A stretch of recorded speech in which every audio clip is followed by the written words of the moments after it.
আল্লাহ আমাদেরকে এমন একটা কিতাব দিলেন যে কিতাবটার নাম হলো কোরআনে হাকিম, ঠিক কিনা? এই কোরআনকে জিজ্ঞেস করলে কোরআন বলে কোরআনে মাজিদ, আমার নাম কোরআনে মাজিদ। এমন এক কিতাব যেই কিতাবকে যদি জিজ্ঞেস করা হয় কেরা কোরআন তুমি কোথায় ছিলে, তোমার বাড়ি কই, প্রশ্ন আছে না নাই?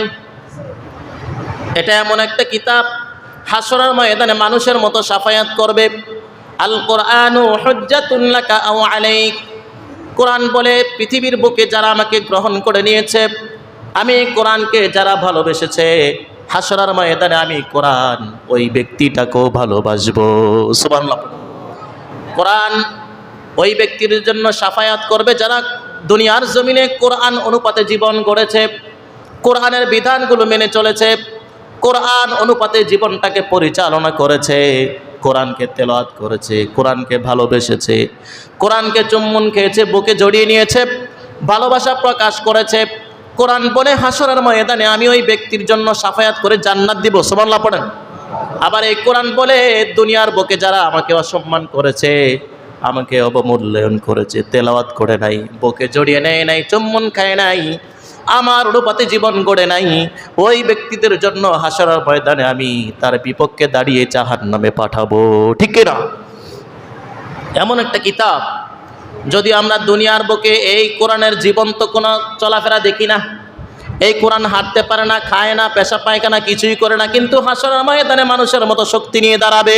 সুবহানাল্লাহ।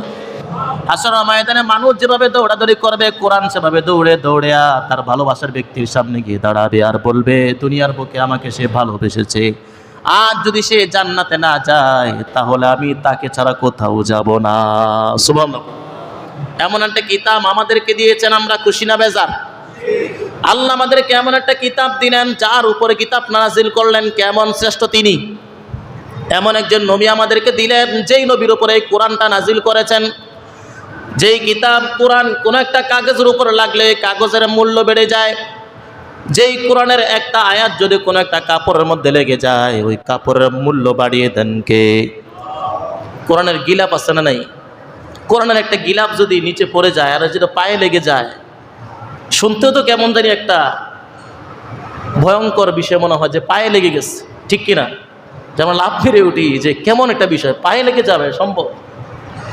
একটা কাপড় এই কোরআনে লেগে গেছে, এই কাপড়ের মূল্য বাড়িয়ে দিচ্ছেন কে? যেই গিলাপটা সামনে পড়ে গেলে সামনে এক কদম বাড়ায় না এটাকে উপরে না রাখা পর্যন্ত, ঠিক কিনা? যে একটা কাপড়ের সাথে যদি কোরআনের স্পর্শ থাকার কারণে কাপড়ের মূল্য বাড়ে, তাহলে যে ব্যক্তির সাথে কোরআনের সম্পর্ক তার মূল্য কত বেড়ে যায়? যার উপর কোরআনটা নাজিল হয়েছে তার মূল্যই না কত বেশি। আবার পৃথিবীর বুকে আজকে আমরা এমন ব্যক্তিদেরকে অসম্মান করি যাদের ভেতরে কোরআন, সরাসরি কোরআনটা আছে। যেই কোরআনের সাথে কাগজ একটা কাপড় লেগে গেলে কোরআনের কাপড়ের মূল্য বেড়ে যায়, আর যেই ব্যক্তির ভেতরে কোরআন রয়েছে তার মূল্য তো আমরা বাড়াই না, ঠিক কিনা? আজকে যদি সাকিবুল হাসান যদি ক্রিকেটে সে জিতে বাংলাদেশে ফিরে আসে, তাকে ফুলের তরা দেওয়া হয়, লাল গালিচা দেওয়া হয়, কিন্তু হাফেজে কোরআন যখন 114-20টা দেশকে পরাজিত করে বিজয় নিয়ে বাংলাদেশে ফিরে আসে, তাদেরকে লাল গালিচা দেওয়ার কেউ নাই, ঠিক কিনা? যেখানে কোরআনের মূল্য নাই এই দেশে কখনো শান্তি আসতে পারে? এই জন্যই তো আজকে ইসকন নেতারাও মুসলমানদের গায়ের উপর পাড়া দিয়ে দাঁড়াইছে, ঠিক কিনা বলুন? যে এদেরকে এই সুযোগটা কেন দেওয়া হলো? আজকে আমরা যখন ইসলামের মূল্য বোধ হারিয়ে ফেলেছি, কোরআনের মূল্য হারিয়ে ফেলেছি, নবীর মূল্য হারিয়ে ফেলেছি, যার ফলে আজকে ইহুদি, খ্রিস্টান, হিন্দুরা পর্যন্ত আমাদের গায়ে পাড়া দিয়ে দাঁড়ায়, ঠিক কিনা বলুন? যে ইসকন আন্দোলন করতে আরম্ভ করছে, যে এদের পরিচয় কি? এরা কি আসলে হিন্দু? ইসকন কি হিন্দু? আমরা সবাই জানি আসলে তারা একটা হিন্দু সম্প্রদায়। আসলে না, এরা হিন্দু রূপধারী একটা সম্প্রদায়। এদের বিভিন্ন পরিকল্পনা আছে। এরা কোনো ভারতের থেকে আসে নাই, ভারতের পরিচালনা তারা পরিচালিত নয়, এরা আমেরিকা, নিউ ইয়র্ক থেকে তারা পরিচালিত। এরা হলো ইহুদিদের একটা এজেন্ট। তারা বিভিন্ন সময় বিভিন্ন নাম স্থাপন করে, যেমনিভাবে ইহুদিরা আজকে ইসরায়েল ফিলিস্তিনের উপর আক্রমণ করছে, তাদের এটা একটা সংগঠন, ঠিক এমনিভাবে বিভিন্ন নাম তারা প্রয়োগ করে বিভিন্ন সংগঠন পূর্ণ পৃথিবীতে তারা ছড়িয়ে দিয়েছে। আমরা মনে করি যে আমরা নিরাপদ। এই ইসকনরা যেমনিভাবে ইংরেজরা এসে বাংলাদেশে ইস্ট ইন্ডিয়া কোম্পানি নামে তারা জুড়ে বসেছিল, ঠিক তেমনিভাবে ইসকনরাও বাংলাদেশে এসে তারা হিন্দু নামধারী হিসাবে তারা জুড়ে বসেছে। এদের পরিচয় হলো এরা ইহুদি। তারা কি ইহুদি? সেই সাবেক প্রধানদের পক্ষ থেকে এই বাণীগুলো আসছে, এই কথাগুলো আসছে। তারা বলছে যে এগুলো আসলে হিন্দু সম্প্রদায় না, এরা ইসকন, এরা ইহুদিদের একটা এজেন্ট, ঠিক কিনা? এই জন্যেই বাংলাদেশে তাদের প্রভাব বিস্তার এমনভাবে ঘটেছে যে তারা সনাতন ধর্মের হিন্দুদেরকে বিভিন্ন মন্দির থেকে তাড়িয়ে দিয়েছে। আছে না নাই? যদি হিন্দু হতো তাহলে হিন্দুদেরকে তাড়িয়ে দেয়। তারা হিন্দু না, এই জন্যে তারা বিভিন্ন জায়গায়, আমাদের ঢাকা শহরও বিভিন্ন মন্দির তারা দখল করে নিয়েছে। সনাতন ধর্মের সেই ব্যক্তিদেরকে তারা তাড়িয়ে দিয়েছে, ঠিক কিনা?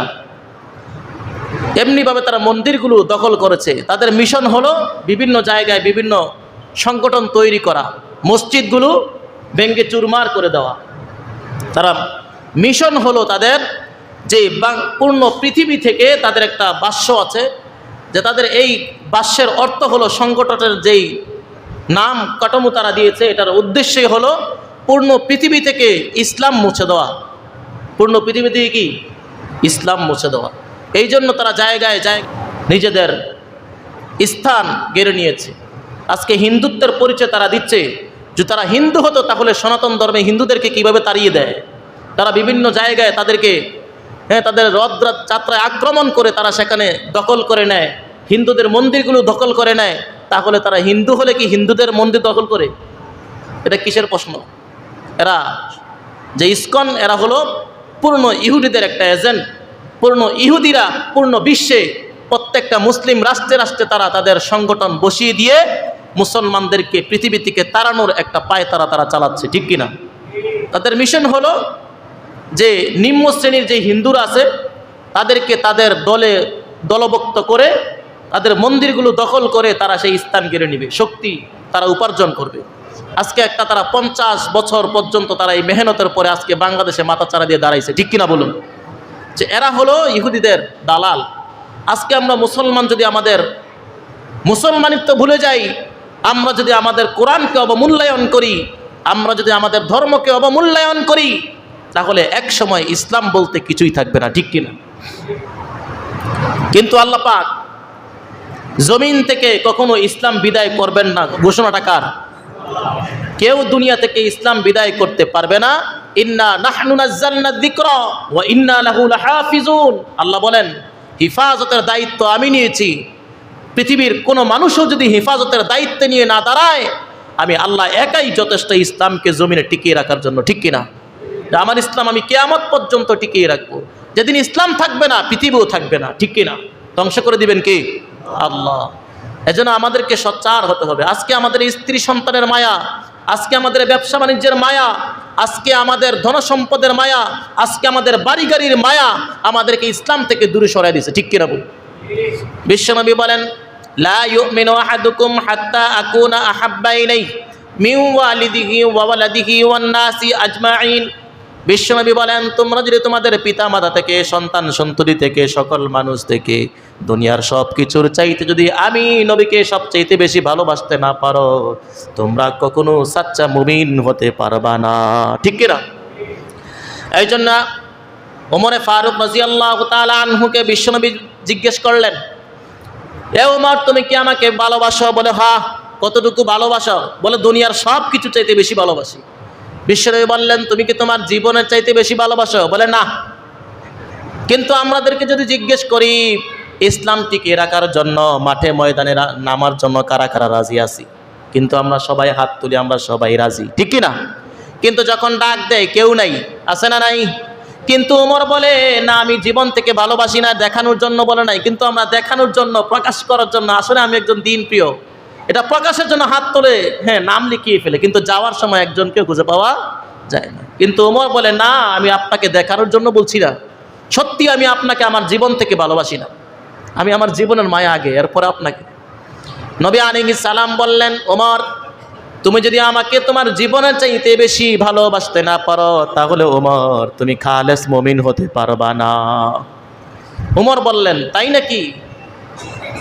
আমি যদি, আমার মাকসাদ হলো আমি মুমিন হওয়া, আমাকে মুমিন হওয়ার জন্যই আমি তরবারি নিয়ে আপনার দরবারে এসে আমি কালিমা পড়ে মুসলমান হয়েছি। আজ যদি আপনাকে ভালোবাসার কারণে আমি মুমিন হতে না পারি, তাহলে আমি ওমরের জিন্দিগির কি মূল্য? আমার জিন্দিগির কোনো মূল্য নাই। তাই আমার জীবনের চাইতে আজকে আপনাকে আমি ভালোবাসি। সুবহানাল্লাহ। ওমর এটা বলছেন। নবী আলাইহিস সালাম বলেন, আল মারউ মা'a মান আহাব্বা। আনাস রাদিয়াল্লাহু তাআলা আনহু বলেন, একজন সাহাবী এসে বিশ্বনবীকে বললেন, নবী আলাইহিস সালাম আপনি বলে দেন কিয়ামত কবে হবে? নবী আলাইহিস সালাম জিজ্ঞেস করলেন, তুমি কি কিয়ামতের প্রস্তুতি গ্রহণ করতেছো নাকি, সামান গ্রহণ করতেছো নাকি? বলে, কিছুই করি নাই, কোনো প্রস্তুতি নাই, তবে আমি আল্লাহ এবং আল্লাহ রাসূলকে ভালোবাসি। সুবহানাল্লাহ পড়েন। আল্লাহ আর আল্লাহ রাসূলকে ভালোবাসি। বিশ্বনবী বললেন, ক্বালা আনতা মা'a মান আহাব্বাহ। নবী আলাইহিস সালাম বলেন, যে যাকে ভালোবাসে হাসরের ময়দানে তার সাথে তার হাসর হবে, হাসরের ময়দানে সে তার সাথেই থাকবে। সুবহানাল্লাহ। আনাস রাদিয়াল্লাহু তাআলা আনহু বলেন, যখন নবী আলাইহিস সালাম এই কথাটা বললেন, আনাস রাদিয়াল্লাহু তাআলা আনহু বললেন, ফামা রাআইতুল মুসলিমিনা ফারিহু বিশাইইন বাদাল ইসলাম ফারহাহুম বিহা। তিনি বললেন যে ইসলামে সাহাবীরা প্রবেশ করার পরে নবী আলাইহিস সালামের আজকের এই ভাষ্যটা শোনার পরে যতটুকু খুশি হয়েছে, কোনোদিন ইসলামে আসার পরে কোনো বিষয়ে এতটা খুশি হয় নাই। সুবহানাল্লাহ। কারণ হলো সাহাবীরা জানে, সাহাবীরা বলতেন আমাদের যদি ক্ষুধা লাগতো তাহলে নবী আলাইহিস সালামের চেহারার দিকে তাকাইলে আমাদের ক্ষুধাগুলো নিবারণ হয়ে যেত। সুবহানাল্লাহ। আমাদের চক্ষু শীতলকারী ছিল আমাদের নবী। নবী আমাদের কাছে সবচেয়ে ভালোবাসার পাত্র। দুনিয়ার সব কিছুর চাইতে নবীকে আমরা ভালোবাসি। দুনিয়ার জমিনে ক্ষণস্থায়ী সময়ের জন্য নবীর সাথে আমরা ছিলাম, মৃত্যুর পরে আমরা আলাদা হয়ে যাব। কিন্তু নবী যেমন বললেন, যদি ভালোবাসা একে অপরের সাথে থাকে তাহলে হাসরের ময়দানে একে অপরের সাথেই সাক্ষাৎ করে ফেলবে। সুবহানাল্লাহ। নবী আলাইহিস সালাম বললেন, যদি আমার সাথে ভালোবাসা থাকে তাহলে হাসরের ময়দানে চিরস্থায়ী জগতেও তোমরা আমার সাথেই থাকবে। সুবহানাল্লাহ। সাহাবে কেরাম এটা শুনে সবচাইতে বেশি খুশি হয়েছেন যে দুনিয়ার জমিনে আমরা ক্ষণস্থায়ীভাবে নবীর সাথে ছিলাম, কিন্তু চিরস্থায়ী জগতে যদি নবীর সাথে থাকি আর চাইতে সৌভাগ্য আর হতে পারে না। সাহাবে কেরাম খুশি হয়ে গেলেন। আনাস রাদিয়াল্লাহু তাআলা আনহু বলেন, এর চাইতে বেশি সাহাবীরা আর কোনোদিন খুশি হয় নাই। কারণ সাহাবীরা নবীকে সবচাইতে বেশি ভালোবাসে। যুদ্ধের ময়দানে যখন ডাক দিতেন সাহাবে কেরাম নিজের জানকে, মালকে প্রাধান্য না দিয়ে নবীর ভালোবাসাকে প্রাধান্য দিয়ে যুদ্ধের ময়দানে উপনীত হয়েছে। ঠিক কিনা? হযরত ওমরকে যখন ডাক দিত যুদ্ধের ময়দানে, কাফেররা যখন দেখছে ওমর আসছে, এদের দিলের ভিতরে কম্পন সৃষ্টি হয়ে গেছে। ঠিক কিনা? যে ওমর নিজের জানের চাইতে নবীকে ভালোবাসে। এই ভালোবাসা প্রকাশ করার জন্য নবী আলাইহিস সালামের সাথে ওমর যুদ্ধের ময়দানে গেছেন কি যান নাই? গিয়েছেন নাকি যান নাই? সাহাবে কেরাম নিজের জানকে, মালকে কখনো প্রাধান্য দেয় নাই। নবী আলাইহিস সালাম তাবুকের যুদ্ধে সাহাবে কেরামকে ডেকে বললেন, সাহাবীরা তাবুকের যুদ্ধে তারা সিদ্ধান্ত নিয়েছে আমি নবীকে দুনিয়ার জমিন থেকে বিদায় করে দেবে। নাই কোনো অস্ত্র শস্ত্র, নাই কোনো অস্ত্র কেনার মতো কোনো টাকা নাই, কোনো দিনার দিরহাম নাই, কি করে আমরা অস্ত্র ক্রয় করব? ডাল নাই, তরবারি নাই, ঘোড়া নাই, হাতি নাই, কিছুই তো নাই, কি করে আমরা যুদ্ধের ময়দানে উপনীত হব? সাহাবীরা তোমাদের কাছে যা আছে তোমরা তোমাদের সব কিছু নিয়ে আমি নবীর দরবারে হাজির হয়ে যাও। সুবহানাল্লাহ। সাহাবে কেরামকে বললেন, যা কিছু আছে সব নিয়ে আমি নবীর কাছে হাজির হয়ে যাও। আবু বকর সিদ্দিক রাদিয়াল্লাহু তাআলা আনহু নিজের ঘরে দৌড়ে গেলেন। দৌড়ে যাওয়ার পরে হযরত আবু বকর সিদ্দিক রাদিয়াল্লাহু তাআলা আনহু তার স্ত্রীকে বললেন, ঘরের ভেতরে যা কিছু আছে সব দাও, আমি নবীর দরবারে চলে যাব। নবী আজকে কান্না করে, কান্নাকাটি করে আমাকে বলেছেন, চোখের পানি ফেলে বলেছেন, যা কিছু আছে সাহাবীরা তোমরা তোমাদের সাধ্য অনুপাতে সব কিছু নিয়ে আসো। বিবি আমার, নবী কোনোদিন যুদ্ধের জন্য চোখের পানি বলে কান্দে নাই। আজকে নবী চোখের পানি ফেলেছে। নবী বলছে আমাকে নাকি দুনিয়ার জমিন থেকে বিদায় করে দিবে। সাহাবারা তোমরা কি এটা চাও? আমরা কখনো চাই না। ঠিক কিনা? সাহাবায়ে কেরাম নবী হারানোর বেদনা সহ্য করতে পারে নাই। নবীর ইন্তেকালের পরে ওমর রাদিয়াল্লাহু তাআলা আনহু তরবারি উন্মুক্ত করে রাস্তায় রাস্তায় দৌড়াতে আরম্ভ করলেন আর বললেন, কেউ যদি বলো নবী ইন্তেকাল করেছে তাহলে আমি ওমরের তরবারির নিচ থেকে কেউ বাঁচবা না। যদি কেউ বলে নবী মারা গেছে তাহলে আমার এই তরবারির হাত থেকে কেউ বাঁচবে না। এত ভালোবাসতেন। সাহাবায়ে কেরাম পাগল হয়ে গেলেন, নবী হারাই ফেলছেন। নবী আলাইহিস সালামকে কাফেররা মেরে ফেলবে, এটা সহ্য হয় না। আবু বকরকে বললেন, আবু বকর হিজরতের সাথে আমি হব। আবু বকর সিদ্দিক রাদিয়াল্লাহু তাআলা আনহু যেদিন থেকে শুনেছেন নবী আলাইহিস সালাম আবু বকরকে হিজরতের সাথী বানাবেন, ওই দিন থেকে আবু বকর নিজের ঘরের দরজার সাথে পিঠ লাগায়া দাঁড়ায়া দাঁড়ায়া সারা রাত্র কাটিয়ে দেয়। সুবহানাল্লাহ। জিবরাইল এসে নবী আলাইহিস সালামকে বললেন, নবী আপনাকে মেরে ফেলার সিদ্ধান্ত নিয়েছে। মক্কার কাফেররা আজ রজনীতে আপনাকে দুনিয়ার জমিন থেকে সরিয়ে দেওয়ার জন্য আপনার ঘরকে ঘেরাও করে ফেলবে, আপনার হুজরা ঘেরাও করে ফেলবে। আপনার হিজরতের সময় হয়ে গেছে। নবী আজকে রজনীতে আপনি হিজরতের জন্য রওনা হবেন, প্রস্তুত হন। নবী আলাইহিস সালাম প্রস্তুত হয়ে রইলেন। আলী রাদিয়াল্লাহু তাআলা আনহুকে বললেন, আলী আমার ঘরে রাত্রের বেলা চলে আসবা। সাইয়েদনা আলী রাদিয়াল্লাহু তাআলা আনহু আসলেন, আসার পরে বললেন, আজকে আমি হিজরত করব, কাফের আমার ঘরকে ঘেরাও করে ফেলবে। আমি যদি এখানে না থাকি তাহলে আমাকে খুঁজতে আরম্ভ করবে, আমাকে এখানেই থাকতে হবে। এ আলী, আমার জায়গায় আমার বিছানায় তুমি শুয়ে পড়ো, কাতা মুড়ি দিয়ে শুয়ে পড়ো, কেউ যেন তোমাকে দেখতে না পারে, একজন শুয়ে আছে বুঝতে পারে।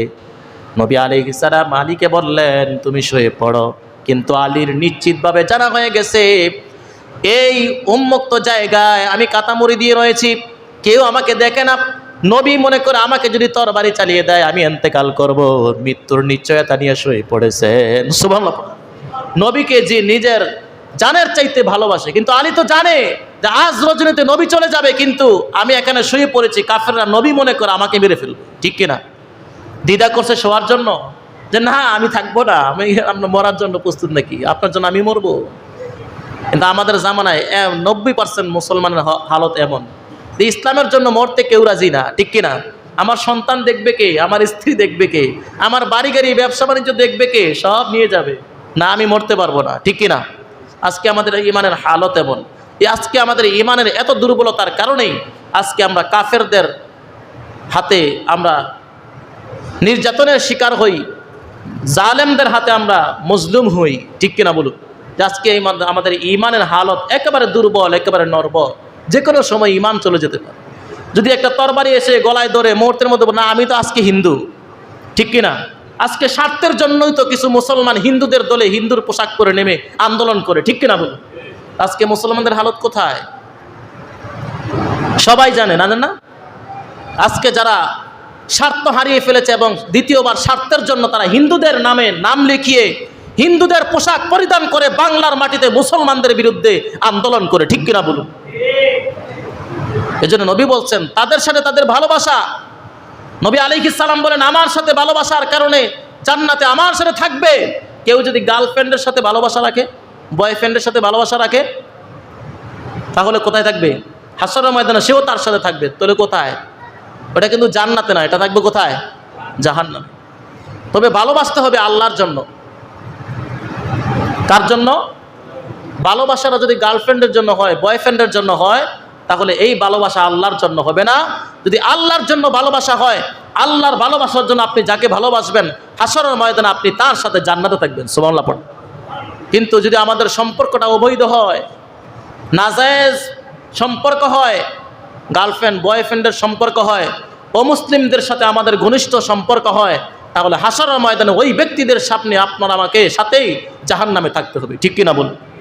এজন্য যারা এখনো হিন্দুদের সাথে ইসকনদের সাথে মিলে আন্দোলন করে, তাদের পোশাক পরিধান করে, তাহলে বোঝা গেল এরা মুসলিম না, এরা হলো মুনাফেক, ঠিক কিনা বলুন? এই মুনাফেকদের স্থান হলো ইন্নাল মুনাফিকিনা ফিদ দারকিল আসফালি মিনান নার, জাহান্নামের সর্বনিকৃষ্ট স্থানে এসে থাকে, যার চাইতে নিকৃষ্ট স্থান আর হতে পারে না। আমরা সবাই জান্নাতে যেতে চাই নাকি জাহান্নামে যেতে চাই? তাহলে যদি আমরা জান্নাতে যেতে চাই তাহলে আমাদের কাজ হবে যে আমাদের নাম যেন কখনো মুনাফেকদের খাতায় না চলে যায়।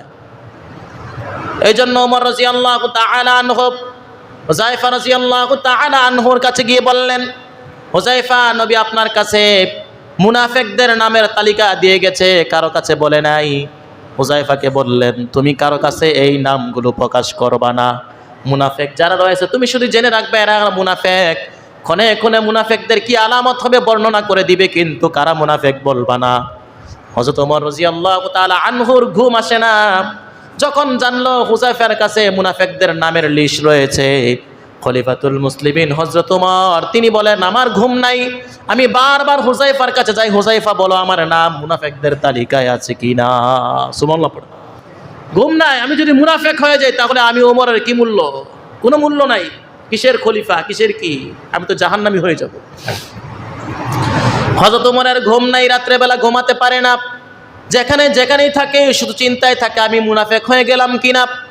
হুযায়ফা রাদিয়াল্লাহু তাআলা আনহুর কাছে এসে বলে, হুযায়ফা আমাকে একটু বলে দাও, তুমি যদি বলো যে নবী নিষেধ করেছেন মুনাফিকদের নাম প্রকাশ করার জন্য, তাহলে নবী আলাইহিস সালাম তো বলেছেন যারা মুনাফিক হবে তাদের জানাজা পড়বে না। আমি ওমর যদি মারা যাই তাহলে তুমি বলো আমার জানাজায় কি তুমি হাজির হবা। সুবহানাল্লাহ। তুমি তো নাম বলবা না, তাহলে একটু বলো যে আমার ইন্তেকালের পরে আমার জানাজায় তুমি হাজির হবে কিনা, আমার জানাজা তুমি পড়বে কিনা। হুযায়ফা রাদিয়াল্লাহু তাআলা আনহু বললেন, আশারে মুবাশশারা 10 জন বিনা হিসাব জান্নাতি সাহাবীদের মাঝে আপনি একজন, খলিফাতুল মুসলিমিন আপনি, নবীর ঘনিষ্ঠ সাহাবীদের মাঝে একজন আপনি। আপনার জানাজা যদি আমি না পড়ি তাহলে কার জানাজা পড়বো? সুবহানাল্লাহ পড়ো। তার মানে ওমর জেনে গেলেন যে মুনাফিকদের জানাজা পড়া যায় না। হুযায়ফা যদি আমার জানাজা পড়ে তাহলে আমি বুঝে গেলাম মুনাফিকদের তালিকায় আমি ওমরের নাম নাই। সুবহানাল্লাহ। যে মুনাফিকদের তালিকায় আমি ওমরের নাম নাই, কেমন বুদ্ধিমত্তা, কত বুদ্ধি। হযরত ওমর ছিলেন মেজাজে ওহীর মেজাজের একজন মানুষ। কোরআনের এমন একুশ জায়গায় ওমরের মোতাবেক আল্লাহ পাক আয়াত নাজিল করেছেন। ঠিক তেমনি ভাবে মুনাফিকদের সর্দার আব্দুল্লাহ ইবনে উবাই ইবনে সুলুল ইন্তেকালের পরে তার সন্তান আব্দুল্লাহ এসে নবী আলাইহিস সালামকে বললেন, নবী আমি তো সাচ্চা মুমিন, আমি তো মুনাফিক না, আমার বাবা মুনাফিক, সবাই জানে, আপনিও জানেন। আমার বাবা ইন্তেকাল করেছে, আপনি যদি তার জানাজা না পড়ান তাহলে সবাই আমার বাবাকে মুনাফিক বলবে, আমি এটা সহ্য করতে পারি না।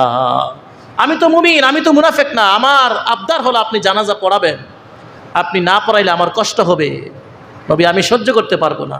নবী তার বন্ধু সাহাবীর ভালোবাসায় নবী বললেন, ঠিক আছে আমি নামাজ পড়াবো, তুমি সাহাবীকে আমি বেজার করতে পারি না।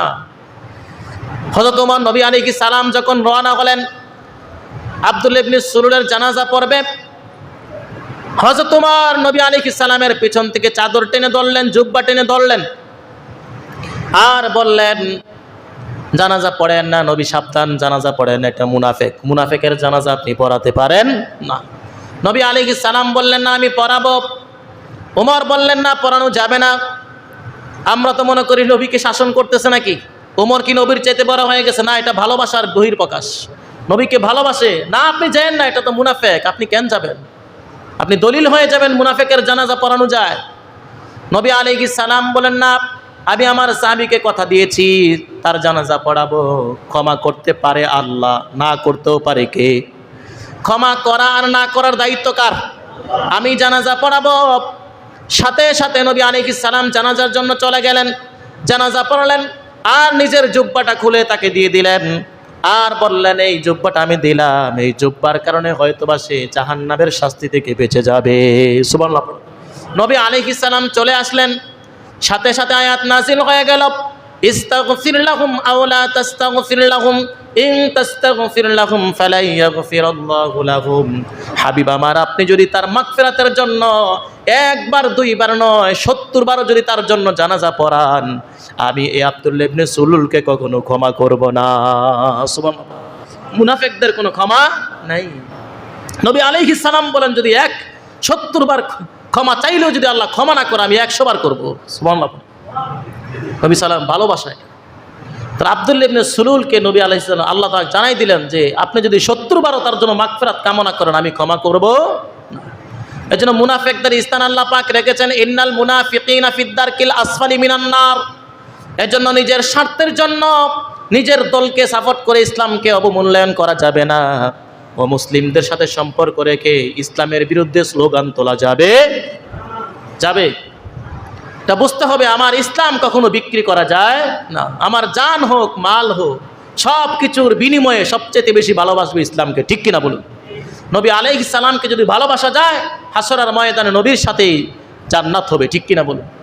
এই জন্য আল মারউ মা'a মান আহাব্বা, যার সাথে যার মোহাব্বত তার সাথে তার আখিরাত, তার সাথে তার হাসর।